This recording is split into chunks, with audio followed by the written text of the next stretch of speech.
saluons au nom glorieux de notre Seigneur Jésus-Christ, vous qui êtes nombreux devant de vos postes téléviseurs. Je commence par me présenter. Je m'appelle Jean-Luc Bahati.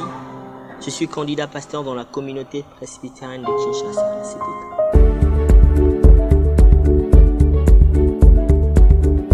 Pendant ces quelques minutes, ces quelques instants qui m'ont été accordés, j'aimerais échanger avec vous sur une expérience qui fait la somme de ma vie aujourd'hui, c'est-à-dire avant que j'ai connu Christ, pendant que je connais Christ, car après que j'ai connu Christ n'existait pas.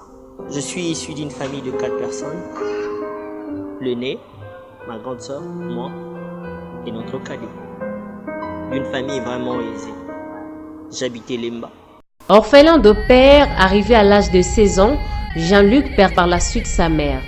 Je suis resté orphelin de mère et de père. Ainsi tôt, je suis comprendre combien les parents avaient une grande valeur. Combien les parents avaient une place dans la vie d'une personne.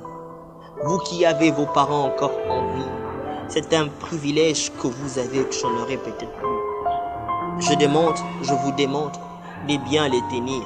Car si Dieu s'est permis de s'appeler, de se présenter comme étant les pères des orphelins et les défenseurs de veuves, il sait ce qu'il a dit. Ainsi je porte en moi déjà et je prie pour tous ceux qui sont orphelins aujourd'hui. Vu ces difficultés, Jean-Luc se forma par la peine pour faire face à tous ces problèmes. J'ai su directement qu'il y a certaines factures qui venaient de demander à la maison que je ne savais même pas que les parents payaient et j'étais obligé d'en faire face. Je suis directement comprendre que quand j'avais faim, j'irais directement voir maman, j'irais directement voir papa. Il n'était plus, c'était compliqué. Je devais me chercher. Je suis comprendre que quand à l'école ou à l'institut, quelque chose s'est demandé, des choses auxquelles je m'imaginais peut-être pas, je ne pensais pas. Directement, ça m'atteignait et ça m'a effondré ces choses. Hier, c'est ces papas, c'est cette maman qui était une colonne pour moi. C'est auprès d'eux, ce n'est que eux que je voyais. Et nous avons connu vraiment quelques problèmes qui a même à déchirer ma famille. Jusqu'à aujourd'hui, je peux en sentir les conséquences.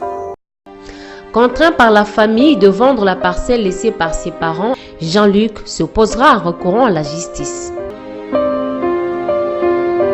Je me souviens toujours de notre dénonciance au parquet, auquel le magistrat demanda à celle qui détenait le livret parcellaire de l'amener. Et la suite, c'était qu'on puisse me remettre ces livrets parcellaires.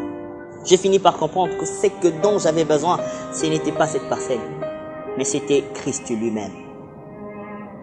Par moments, nous avons toujours le regard vers ce qui nous manque. Oublions tout ce que nous avons déjà. Mais j'aimerais te dire, mon frère qui me suit en ce moment, ce que je venais de raconter a pris 2 années. Mais je ne sais tout dire ici. Dans la complexité de la diversité auquel j'étais en train de vivre, je vous dis que vous avez besoin de Jésus. C'est dans le plus grand besoin de l'homme, le plus grand besoin de toi qui me suis. C'est Jésus. Que cela ne vous paraît pas étrange si je vous apprenais que Dieu a besoin de vous et qu'il est possible de vivre une amitié très profonde avec Jésus-Christ. Moi, je l'ai expérimenté. Depuis, je retrouvais une grande famille, la famille des dieux, la famille des enfants de Dieu. Je bénéficie de tous les avantages que peut avoir un enfant dans une famille. Désormais, j'avais compris qu'il était vrai ce qu'il a dit, que Dieu est le père des orphelins et les défenseurs de veuves. C'est vrai, nous avons notre Dieu et celui qui se tient derrière sa parole pour l'accomplir. Bien-aimés, j'aimerais vous rassurer. Si et seulement si la famille t'a rejeté, si et seulement si ce dont tu appelais le reste, ceux qui t'est resté, t'ont laissé, t'ont abandonné, Christ, Jésus, a besoin de toi. Qui sait si c'était pour tourner ton regard vers lui, comme il a fait avec moi, que tu vis ce moment. devenir enfant de Dieu, le Seigneur te exaucera toujours. Bien-aimé dans le Seigneur, qui sait si le moment que tu es en train de vivre, c'était comme moi, pour que Christ amène ton regard vers lui. Il a besoin de toi. Il est disposé à t'apporter les nécessaires dont tu as besoin, par-dessus tout ce qu'il est lui-même. Tu comptes tellement pour Dieu que bien avant que tu apprennes, bien avant qu'on te parle de lui, il était déjà mort à la croix pour toi. Il s'est donné à la croix. Il s'est donné lui-même à la croix pour toi. Il a donné toute une vie qu'il était pour toi. S'il y a une mort auquel on ne peut pas regretter, c'est la mort de Christ. C'est la mort de Jésus. Car c'est une mort qui a donné naissance à l'Église. Bien-aimés dans le Seigneur, vous qui êtes en train de me suivre, je vous prie de me rejoindre dans la famille de Dieu. J'aimerais te dire que ce n'est pas un hasard pour toi de suivre cette émission qui est la profondeur.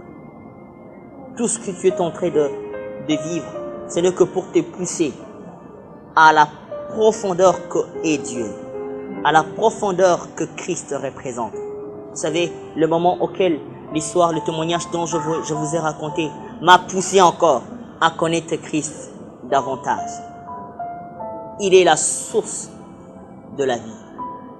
Je vous prie, bien-aimés, il utilisera tout le moyen possible parce que tu ne sais l'écouter de manière simple pour que tu puisses tourner le regard vers lui. C'est un avantage de faire partie de cette famille. J'aimerais t'appeler à nous rejoindre. Il est écrit, c'est en confessant de la bouche et en croyant dans son cœur que l'on parvient au salut. La Bible est claire à ce sujet.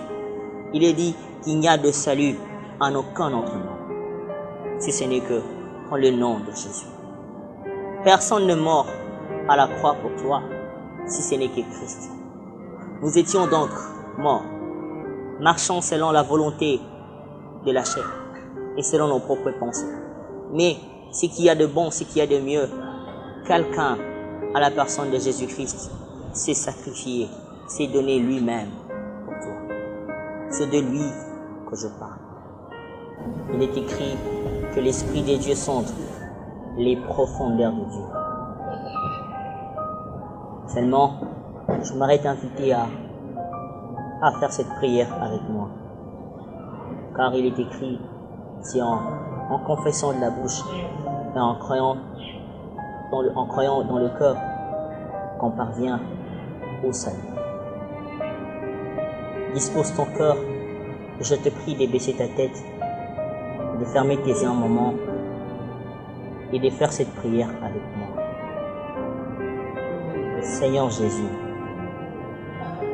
je te rends grâce de m'avoir donné cette opportunité. Je te dis merci pour cette occasion merveilleuse. Je l'entends diriger ma vie seule. Je me suis laissé longtemps conduire par moi-même. Aujourd'hui, je suis décidé de te donner ma vie, de te laisser conduire ma vie. Aujourd'hui, je suis décidé de faire partie de la famille de Dieu. Aujourd'hui, je suis décidé de se laisser conduire et guider par toi. En ton nom glorieux, j'ai prié et dit Amen. Que Dieu te bénisse et bienvenue dans la famille de Dieu. Rassure-toi que le Seigneur a pardonné tes péchés et tu fais partie de la famille de Dieu. Sa mort à la croix ne t'a pas seulement pardonné, n'a pas seulement effacé tes péchés. Mais j'aimerais te dire en même instant que Dieu, Christ Jésus, a changé ta nature. Dieu vous bénisse. Dieu vous bénisse.